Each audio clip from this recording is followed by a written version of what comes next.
बात करने लगेंगे यहाँ से, जो उनके हिसाब से ज्ञान है। तो क्या कहते हैं, कह रहे हैं न च श्रेयो अनुपश्यामि हत्वा स्वजनम मावहे न कांक्षे विजयम कृष्ण न च राज्यम सुखानि च। अभी हम लोग इसको एक बार पढ़ लेते हैं, ठीक है, और उसके बाद फिर इसका अर्थ करते हैं। न च श्रेयो अनुपश्यामि हत्वा स्वजनम आहवेन न कांक्षे विजयम कृष्ण न च राज्यम सुखानि च। न च श्रेयो अनुपश्यामि हत्वा स्वजनम आहवे न कांक्षे विजयम कृष्ण न च राज्यम सुखानि च। न च श्रेयो अनुपश्यामि हत्वा स्वजनम आहवे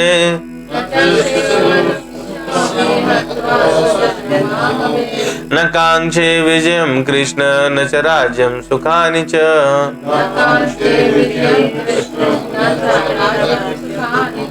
न च श्रेयो अनुपश्यामि हत्वा स्वजनम आहवे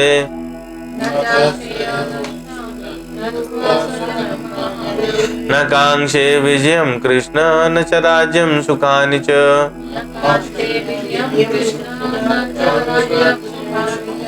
तो अभी देखिए दूसरी बार कृष्ण शब्द का प्रयोग किया अर्जुन ने, ठीक है, लगातार दूसरी बार इस्तेमाल हुआ।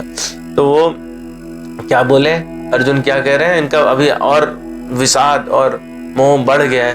कहते न च श्रेयो अनुपश्यामि हत्वा स्वजनम आहवे न कांक्षे विजयम कृष्ण न च राज्यम सुखानि च। तो एक एक शब्द को अर्थ करें तो कह रहे हैं न मतलब नहीं, न तो, च मतलब भी, श्रेया कल्याण, अनुपश्या में पहले से देख रहा हूँ, हत्वा मारकर, तो किसी को मारकर मैं कोई कल्याण नहीं देख रहा हूँ। किसको, स्वजनम अपने संबंधियों को, आवे कहाँ है, मैं युद्ध में, तो युद्ध में अपने संबंधियों को मारकर मुझे कोई कल्याण नहीं दिखाई दे रहा। न कांक्षे आकांक्षा करता हूँ विजयम विजय की, हे कृष्ण, न मतलब न तो, च भी सुखानि उसका सुख, चा मतलब भी, और मुझे विजय से उसकी किसी विजय की सुख की आकांक्षा भी नहीं रह गई है। अब तो आप बहुत अधिक मोहग्रस्त हो जाते हैं, तो आपका उत्साह खत्म हो जाता है, आप आगे बढ़ने की इच्छा ही नहीं रखते। वही अर्जुन के साथ हो रहा है। तो भौतिक संसार में भी आगे नहीं बढ़, अध्यात्म से तो दूर हो गए।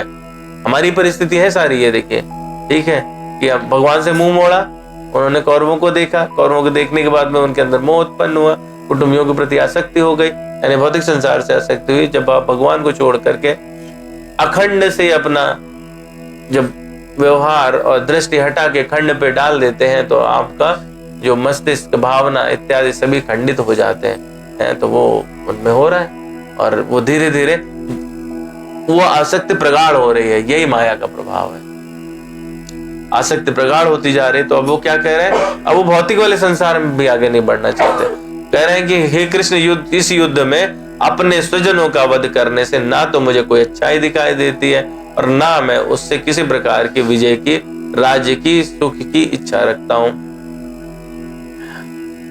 तो ये हम लोगों को सबको समझ लेना चाहिए कि जो स्वजन है वो कौन है, परमात्मा है। जब हम स्वजन किसी और को मानेंगे तो हमको फिर उसी प्रकार के, जैसे भावना उसमें रहती है, उसी प्रकार की भावना की अनुभूति होना शुरू हो जाएगी। तो जो ये जाने बिना कोई भी मनुष्य भगवान में रहता है, तो उसमें भगवान में रहने के कारण वो प्रसन्न रहेगा। लेकिन अगर देहात्म बुद्धि हो जाएगी तो वो सुख के कारणों की भी विस्मृति होने लगती है, उसे आत्मा की विस्मृति होती है, तो असली सुख की विस्मृति उसके साथ ही होना शुरू हो जाती है, और वो भूल जाते हैं। तो ऐसे में अभी अर्जुन के साथ क्या हो रहा है, कुछ क्षत्रिय का नैतिक धर्म भी भूल रहा है। तो अगर देखा जाए तो दो प्रकार के मनुष्य ही भगवान के पास जाते हैं, और वो या भगवान का सानिध्य प्राप्त करने के योग्य होते हैं। आगे इस पर भगवत गीता में बताएंगे, भगवान भी बताएंगे और अर्जुन उस पर ज्ञान भी कहेंगे।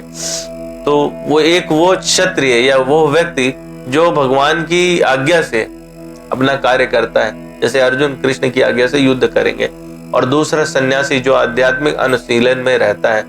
तो यही दो लोग हैं जो उच्च लोक में जाते हैं, जिनको श्रेय मिलता है। और जो लोग अर्जुन की तरह परिस्थिति में आ जाते हैं, जो मोहग्रस्त हो जाते हैं, देहात्म बुद्धि हो जाती है, तो वो ऐसे में ना तो यह कार्य करके सुखी रह पाते हैं और ना ही वो कार्य करके। क्या कह रहा है, इनको मार के भी सुख नहीं मिलेगा और मैं विजयी हो जाता हूं तो भी सुख नहीं मिलेगा। तो वो हर परिस्थिति में दुखी ही दिखाई देते हैं, आपते ही दिखाई देते हैं। ठीक है, तो हम लोग जो है आज इसी 31वें श्लोक पर ही विराम देते हैं और अगले सत्र में इससे आगे बढ़ेंगे। यहाँ पर उसने क्या बोला, युद्ध में हमको अगर जीत भी मिले तो उससे क्या होगा, राज्य मिलेगा और राज्य से सुख मिलना चाहिए, परंतु मुझे वो दिखाई नहीं दे रहा और मुझे उसकी आकांक्षा भी नहीं है, क्योंकि ये अपनों की हत्या करके प्राप्त होगा और ये धर्म के विरुद्ध है।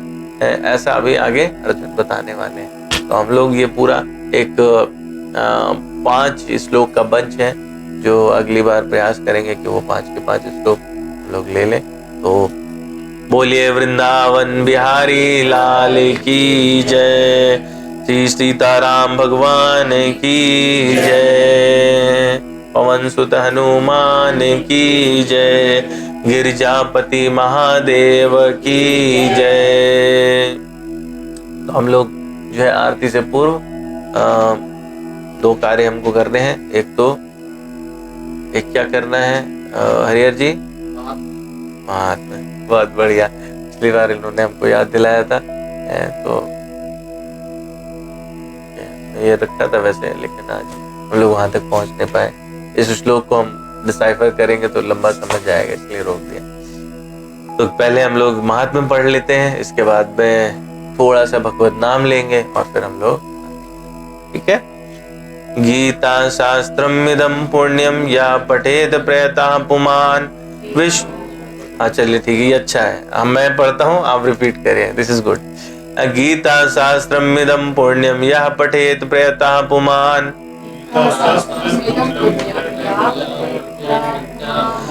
विष्णु पदं वाप्नोति भय शोकादिवर्जितः। गीताद्यंशीलस्य प्राणायाम परस्य च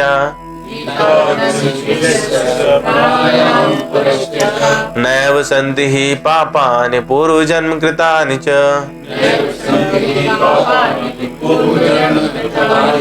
मलनिर्मोचनं पुंसां जलस्नानं दिने दिने सकृद्गीताम्बसि स्नानं संसारमलनाशनम्। गीता सुगीता कर्तव्या किमन्यैः शास्त्र विस्तरैः।